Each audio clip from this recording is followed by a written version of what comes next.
Well, hello everybody. This is Bill Johnson. I'm working with Eddie Pazmiño to provide particle transport and surface interaction software called Parti-Suite. If you're seeing this, you've probably found the website and obtained this video from there. This video concerns extended DLVO interactions. So once you've downloaded the extended xDLVO module, when you open it, of course, you need to right-click and run as an administrator. If you don't do that, it will pretend to run, but it won't do what we want it to do, and I'm not sure what it will do, in fact. I just know that it won't work, so make sure that you right-click and run as an administrator. And at first, it'll bring out a command window, but then it will open up a GUI, graphical user interface. So once the GUI is open, maximize that screen so all the parameters show correctly.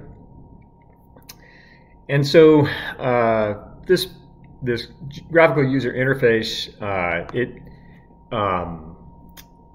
it's kind of intimidating in terms of the number of parameters to begin with, but it's quite versatile. And so I'm going to run you through those real quick. So the conventional parameters for mean field DLVO theory are shown here on the upper left. And obvious values for temperature, the ionic strength of the solution, the colloid radius, collector radius. Now note that there are different geometries. You can do sphere-sphere or sphere-plate. And so I'm just going to show you this for sphere-sphere. The colloid zeta potential, the collector zeta potential, the valence of the symmetric electrolyte, the relative permittivity of water, the van der Waals characteristic wavelength, and the Born collision diameter. Okay, so those are all corresponding to conventional classic DLVO theory, but we also have the extended DLVO parameters here, below that, the Lewis acid-base decay length, the steric decay length, and then the steric energy at minimum separation distance, and for roughness, the asperity height above the mean surface. Now, roughness has multiple geometries. You can do non-rough smooth surface. You can do rough colloid and rough collector. You can do both. Okay. Now, when you do both, the value of input here is assumed to be the same for both, and the default value is 10 nanometers. A number of studies have shown that the nature of roughness is that smaller asperities are superimposed on larger asperities, and that the reduction in the interactions, whether cast as forces or energies, decreases with the addition of asperities, but non-monotonically, so that asperities increasing in size from a few to a couple tens of nanometers have their largest effect, that is, produce the greatest decrease in the interactions. And then as asperities increase in size from a couple tens of nanometers to larger sizes, those impacts decrease. And that impact, or that effect, is well described in Rasmussen et al. 2019 and in the references cited therein. I think that's enough said about that, other than the roughness solely decreases interactions. It does not flip a repulsive interaction to an attractive interaction. And so you cannot explain adhesion through roughness alone, other than to increase the number of contact points made by the colloid and the collector surface, which undoubtedly plays a role and is not well parameterized yet. However, there is evidence that charge heterogeneity also plays a major role, because we know that the ionic strength has a significant impact on attractive and repulsive interactions under unfavorable conditions. And so charge heterogeneity is an important aspect that I'm going to go through here that's independent of roughness. And in fact, that independence, or that independent effect is demonstrated in different roughness approaches. For example, Torxavon and Bradford introduce roughness in their calculations.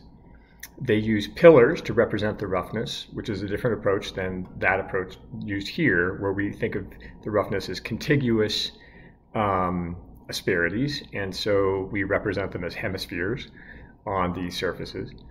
And so in their system, which are pillars, the surface coverage needs to be specified, where in our system it's implicit. These features are contiguous. But notably, in their work examining the impacts of roughness, they did place attractive zones at the tops of the pillars, effectively surface charge heterogeneity at the tops of the pillars, because you need that in order to explain adhesion to rough surfaces, albeit with the caveat that there's also these important impacts of multiple points of contact. Changyang Shen in China and others have well demonstrated that those multiple points of contact are important players in adhesion. So I think that's enough said about roughness. Other than that, this value that's put into this asperity height is the value that we also use in the trajectory models.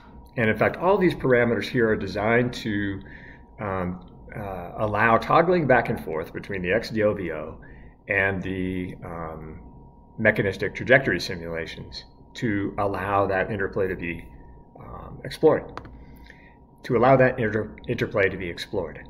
And so the fact is that there are two roughness asperity sizes that are input into the trajectory models, one of them corresponding to this one that sets the colloid-collector interactions, but another one, the larger one, that represents the larger asperities responsible for dictating the hydrodynamic slip.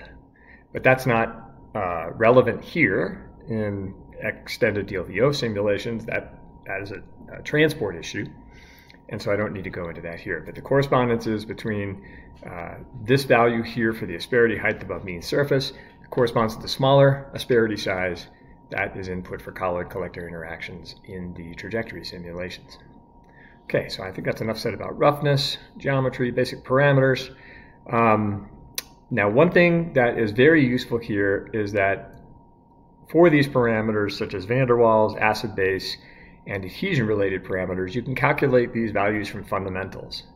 So first I'll go to the calculate from fundamentals for the van der Waals. And you can see here that there are Hammacher constant values that you can input. So the main electronic absorption frequency, the colloid dielectric constant, the colloid refractive index, the collector dielectric constant, the collector refractive index, and the fluid dielectric constant and fluid refractive index. And so you can calculate the Hammacher constant for these materials, surfaces interacting with one another across a fluid. The default values are set for polystyrene interacting with glass across water. When you do this calculate button, it calculates the Hammacher constant, joules, and then populates this box, which will be used in the calculations for the xDLVO. Another option is to examine a coded system. So when you calculate from the van der Waals interactions for the coded system, the Hammacher constant now becomes not applicable because you have to develop that representation of the coded system in the calculations. So we don't input that in that box, and instead you input what type of coded system. Okay, so maybe the word layered is more easy to understand. Layered colloid, layered collector, colloid with layered collector, or layered colloid with collector. Okay, and you pick those, and depending on which one is involved, different boxes become active. And so you need to know the coating thickness for the colloid if it has a coating, or the collector if it has a coating. You need to know the fluid Hammacher constant. And then the coded system has the energy, joules, for the combined Hammacher constant values. Now you can input those if you know them directly, or you can calculate those from even deeper fundamentals. Okay, so the single material values for the colloid Hamaker constant, the colloid coating Hamaker constant, the collector Hamaker constant, and the collector coating Hamaker constant. Okay, and likewise, you can do that for each one of these boxes. So you can check all of these calculate from fundamentals if you don't know those values already. So calculate, it calculates the colloid coating, collector coating values down here. You use the calculated values, and that closes the panel. Okay, and those values are now populated all up into here for the utilization and simulations. Okay. While that panel is open, by the way,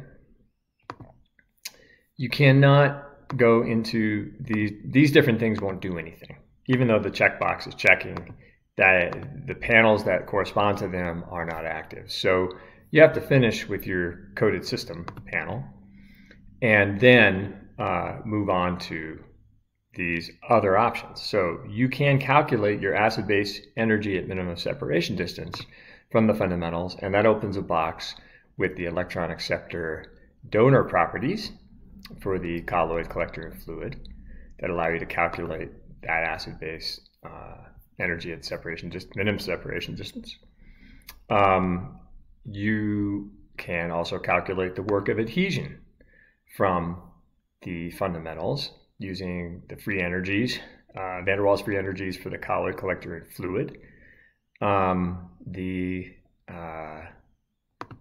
acid-base energy at minimum separation distance figures into that also, and so but that allows you together to calculate the work of adhesion. And then the contact radius can be calculated also from the fundamentals here with the Young's colloid Young's modulus, collector Young's modulus, colloid Poisson's ratio, and collector Poisson's ratio to get the contact radius from those and the work of adhesion. So calculate that, you get the combined elastic modulus, the contact radius, and that is populated down here. So all these things are ready to use based on the fundamentals. All right, so having done all that, and this is all defaulted to the polystyrene latex interacting with glass across water system, we can do the calculation. So we calculate the profiles for the DLVO interactions, extended DLVO interactions. Notice there's a checkbox here for over the mean field surface and over a heterodomain. And one thing I forgot to mention is you may be wondering, well, why isn't a coded system option involved in the electric double layer parameters that are driven by the zeta potentials? And the reason is that the van der Waals interaction is a volume-based interaction. Those forces extend far enough that the volumes of the particles within a given distance of one another are interacting. Electric double layer, steric, acid base are all surface interactions, and so are not volume-based. And that's why the coded option applies to the volume-based interaction, which is the van der Waals. Now, with respect to mean field surface simply means a surface lacking nanoscale heterogeneity, or the nanoscale heterogeneity is so nano, so fine, that it acts as a mean field surface. The heterodomains, the zones, nanoscale zones of attractive charge, are too small to have a significant influence on the colloid. Okay, so it's a so-called mean field. Okay, so you can think of a mean field as either being monolithic with a single charge as measured by the zeta potential, no heterogeneity, or the heterodomains are too small to have significant impact. So you can plot this over the mean field surface as conventionally done, and so push calculate profiles, two plots will come up, one for the energy in KT and one for the force in newtons. And you have control over both the X and Y axes. It's slightly clunky, but not too bad. And this is just in the GUI. I'll show you in just a second that you have output files that you can manipulate in any way which you'd like. The y-axes are set by simply changing these numbers, setting the positive and negative limits. Okay, so I'll close that plots panel and note that you can set the output directory. It'll default to whatever your system defaults to. Windows System 32, not a great place to be storing stuff. So I'm going to go to my own users directory and just plop it in here and select that folder and save the file. So those calculations are now being saved to an Excel spreadsheet in that directory. So now that that's happened, I want to show you how to load parameters from a previously developed output file so you don't have to go and repopulate all these should you want to reproduce an old simulation. So I push that button to read from an old output file. It's defaulting to Windows and I want it to go to users. Going to that users directory. Now note there's a little bit of a glitch. It's looking for system 32 *.xls rather than just simply .xls. So I've changed it to look for all files, and if you do that, then you can find your output. And so I'm opening that, and now it will replace all the values here, which are the same as they were. Actually, I didn't change anything, but the point is it changed them, and you can see that because our output is actually to higher number of significant digits, and it's populated the GUI with those. Okay, so that's how you input old inputs into your calculations. And in your directory, that Excel file has a lot of information in it. All this input information plus all of the profiles in both energy and force format. Okay. A final aspect that I want to show you is that the option is given to instead plot this over heterodomains. Okay, nanoscale zones of opposite charge to the mean surface. So you input that zeta potential. We typically, by default, simply do the opposite of the measured collector zeta potential. So positive 0.065 volts, 65 millivolts. In this case, now notice that it is also showing you the ZOI radius in meters. That's the zone of interaction, which is finite because of the curvature of the, at least the colloid surface, or if it's a sphere-sphere, both surfaces. And beyond a certain separation distance, as you move away from the closest point between the two, the interactions between them become negligible because of their short distances over which they reach. So the zone of interaction under the conditions provided here, which is 6 millimolar ionic strength for a 4.4 micron diameter colloid. That zone of interaction is 186 nanometers.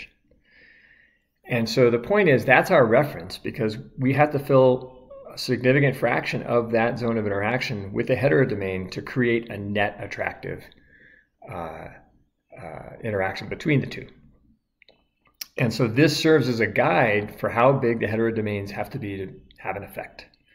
And so you'll see that it will calculate the size of the heterodomains that fill 25%, 50%, 75%, or 100% of that zone of interaction.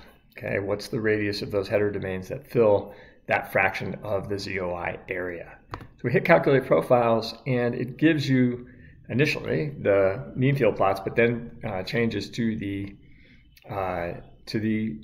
heterogeneity plots. And what you see is that the mean field value is shown in the black dashed line, but if the heterodomain covers 25% of the zone interaction, here's the net interaction, or if it covers 50% of the interaction, it, in this case, completely eliminates the repulsive barrier. And then beyond that, 75 and 100% filling of the zone of interaction further increases the attractive interaction. You can look at it in terms of force as well.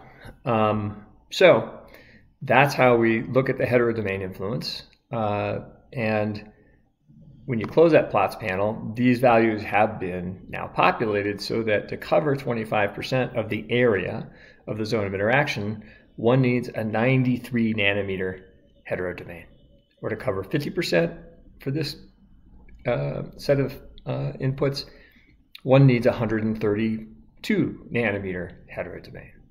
And to cover 75% of it, one of course needs one needs a 161 nanometer heterodomain, And then, of course, to cover the entire 186 nanometer zone of influence, one needs a 186 nanometer heterodomain. So this is intended to allow you to toggle back and forth between determining the interactions between the colloids and the surfaces interacting across your intended fluid and understanding the scales of heterogeneity for a given ionic strength that will impact the interactions. Notice if we change the ionic strength, so at 6 millimolar for this colloid, this size colloid, the zone of interaction was 186 nanometers. I'm going to change this to 20 millimolar ionic strength, and I'm not even going to change the zeta potentials, even though they would increase in response to that. So let's just do it without that increase. And if I do that, let that stick. So increase it to 20 millimolar, and now calculate the profiles over the heterodomain. And close that plots panel. Now that zone of interaction, just by the ionic strength, even though it's a hypothetical change, because you wouldn't be able to increase ionic strength without increasing the zeta potentials, it's decreased from 186 to 137. Now let's decrease the zeta potentials to something reasonable. So going from 6 to 20 millimolar for this size colloid, we've seen the colloid and collector decrease from 70, so let's knock it down to, knock it down to 35. Whoops. But I should make it 3.5. And we'll knock this down to 32. Okay, so we're going to say knock them down by half. Okay, so now I'm going to calculate that again, close that again, and now you see that zone of interaction is the size of it is not impacted by the zeta potentials themselves. The size of the ZOI increases with the square root of the product of the radius of the colloid and the Debye length. And so it decreases with increased ionic strength. And so when we increase the ionic strength from 6 millimolar to 20 millimolar, we decrease the ZOI radius from 186 to 137 nanometers.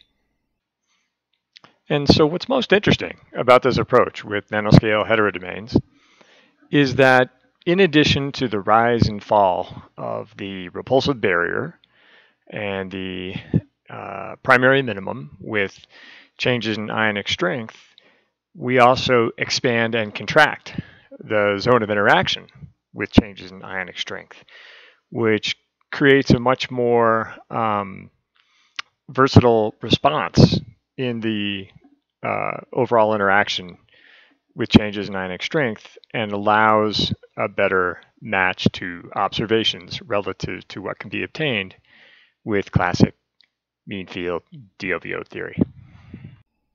So those are the capabilities of this DLVO spreadsheet. Again, it's intended to toggle with the transport simulations. We want you to ask us any questions you might have. Let us know about any bugs or issues, and we hope to hear from you. Thanks.